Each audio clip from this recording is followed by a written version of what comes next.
Another major story this week, of course, has been gold. It continued its upward march this week as investors began to consider earlier rate rises and, of course, the prospect of inflation. The precious metal also benefited from continued weakness in the U.S. dollar. Gold touched a new all-time high. However, it should be noted that when adjusted for inflation, gold moved very close to the $2,000 US mark per each ounce back in 1980. Earlier today, I caught up with James Turk. He's the founder and CEO of Gold Money, and asked him why the precious metal has gone through historical highs this week. Well, I think we're seeing a scramble for physical metal. You know, things changed during the summer. There were a couple of important events. One was Greenlight, which is a big hedge fund, decided to switch out of GLD, the gold ETF, into physical metal. They didn't announce why they did that or made that decision, but it got a lot of people thinking that maybe they should own physical metal instead of paper gold as well. And so there's been a scramble. We've seen it in terms of the way the metal market's been trading, and there is a tightness in the physical side.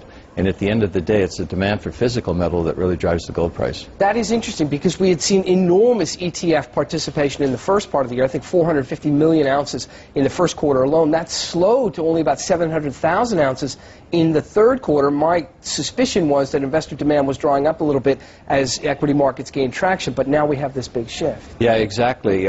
Even though the ETF demand, as measured by GLD, has basically gone sideways for several months, the gold price has gone from under $900 now to a new record high at $1,050. So it really shows that once again the physical market is driving the price of gold, and I think the scramble is going to continue through the end of the year. The thing is, though, it's hard to disentangle that from the dollar weakness. And a cynic might look at this and just say, look, this is dollar arithmetic. The dollar weakens up. Gold price is naturally going to rise. Yeah. How much more is it? Well, you're absolutely right. You know, gold is actually influenced by many different things, and the dollar, of course, does have an impact.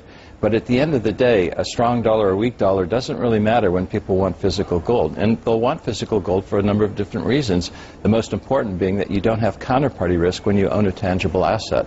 And I think people sense that, you know, there's still problems with the banking system. The financial crisis is not over. Economies are still weakening. That means more bank problems developing. And I think the move toward physical metal without counterparty risk is a new trend that is going to continue. Walk me through the counterintuition of hedging yourself against counterparty risk or a weaker dollar by purchasing a physical asset that's ultimately converted into U.S. dollars. Yeah, well, what you do is you have to look at gold and what it's doing for you while you're holding it, and basically it's preserving purchasing power. You know, an ounce of gold today buys the same amount of crude oil it did 10 years or 50 years ago.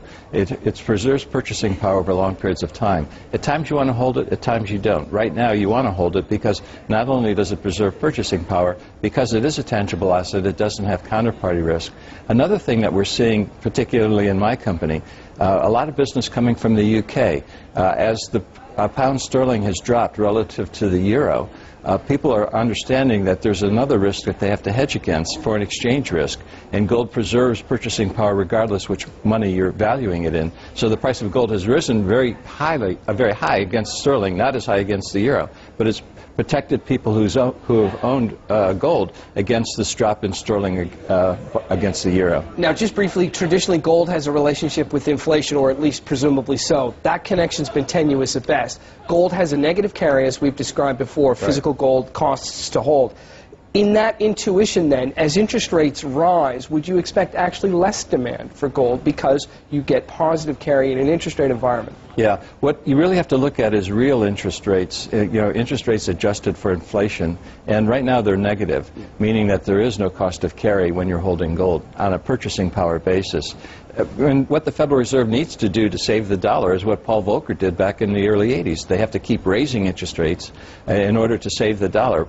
I think Mr. Bernanke believes that he can save the economy and not damage the dollar, but it's a very risky policy that he's pursuing. He could end up damaging the dollar, and if he does that, he could irreparably damage the U.S. economy as well. That's James Turk, the founder and CEO of Gold Money.